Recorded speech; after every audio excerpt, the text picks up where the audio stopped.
గమనించాలి. గడిచిన 5 సంవత్సరాల్లో జగన్మోహన్ రెడ్డి గారు కూడా బీజేపీతో పొత్తు పెట్టుకున్నారు.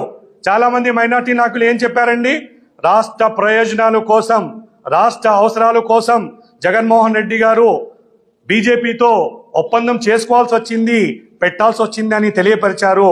అయ్యా, జగన్మోహన్ రెడ్డి గారు ఎలాగైతే రాష్ట్ర అవసరాల కోసం పొత్తు పెట్టుకున్నారో సిబిఎన్సి నారా చంద్రబాబు నాయుడు గారు కూడా రాష్ట్రాన్ని అభివృద్ధి చేయటానికి, రాష్ట్రంలో ఉన్న 5 కోట్ల జనాభాకి, అది ముస్లింలైనా, హిందువులైనా, క్రైస్తవులైనా, ఏ మతస్థులైనా, ఏ కులస్తులైనా అందరికీ న్యాయం చేయాలి.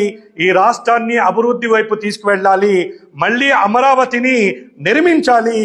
మొత్తం భారతదేశంలో, ప్రపంచంలో అమరావతిని, అలాగే ఆంధ్ర రాష్ట్రాన్ని ఒక ప్రత్యేకమైన పేరు తేవాలని ఉద్దేశంతో ఈరోజు కేంద్ర ప్రభుత్వంలో ఉన్న బీజేపీ పార్టీ